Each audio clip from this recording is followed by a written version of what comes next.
We're starting with breaking news and more on the death of Saints and Pelicans owner Tom Benson. The 90-year-old billionaire died today at Oxnard Medical Center. Mr. Benson was hospitalized almost exactly a month ago for complications with the flu, and the Saints and Pelicans say he died with his wife Gail at his side.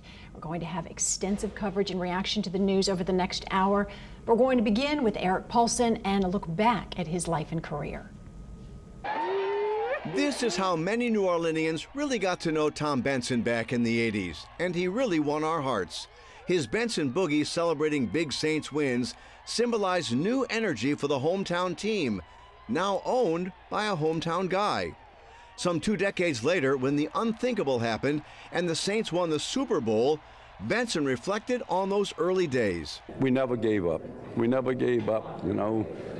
We had some unfortunate things happen, but we never gave up. Tom Benson was a self-made man who made his fortune in the car business, first as a bookkeeper. The billions would come many years later. My whole life, I just wanted to succeed. In everything I did, I had a commitment to excellence, and that commitment I've tried to live by. He was born in 1927 in New Orleans' St. Roch neighborhood. After graduating from St. Aloysius High School, he joined the Navy at the end of World War II. When he came home, Benson enrolled at Loyola. I wanted to be a CPA. That's what I was studying to be, and but I found out that if you really wanted to make some money, you weren't going to make it just being a CPA. You had to do something else. Soon, his boss, car dealer Mike Persia, noticed Benson's drive and launched him on a successful career with dealerships of his own. He also invested in banks. Then came football. In 1985, Benson and a team of 24 investors emerged as the leading candidates to buy the Saints from then-owner John Mecum Jr. The Saints' losing seasons were taking a toll, and it looked as though the team might leave the city. We were sitting around one Saturday morning saying that, gee, it's going to be terrible. The World's Fair that was here, it wasn't doing very good. So we went ahead and, you know, maybe we better try to put some money with a group and see if we can keep the Saints here. We started to look into it, and before I knew it, instead of joining the group and putting in a few dollars, I was the group, you know, so. The new Saints would have a new GM, Jim Finks, and a new coach, Jim Mora, who would lead the team to the playoffs for the first time in team history.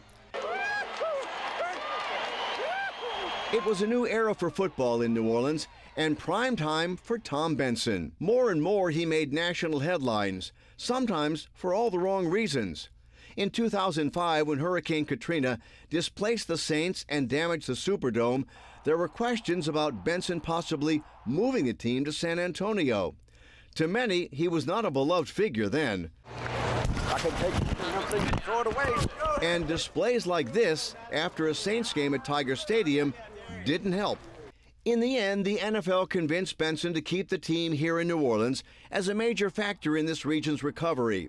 Benson also rehabbed his image. He and his wife Gail, whom he married in 2004, donated millions to local schools, charities, and the Catholic Church. He also purchased the city's NBA franchise and renamed them the Pelicans.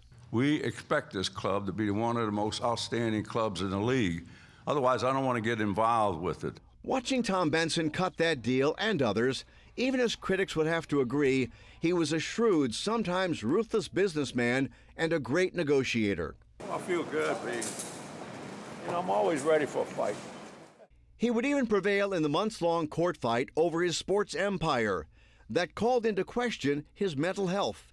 In 2014, after he cut his daughter Renee and her 2 children out of his succession plans in favor of his wife Gail, they launched a nasty court battle.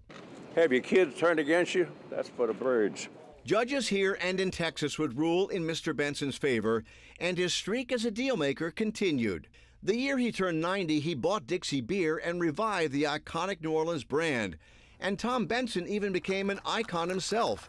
In 2014, friends commissioned this statue of him outside the Superdome.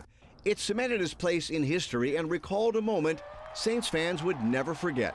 I don't know, Mr. Benson, how can you possibly put this one in the words, what this night means to you in the city of New Orleans? Well, I tell you, not only the city, but this whole state.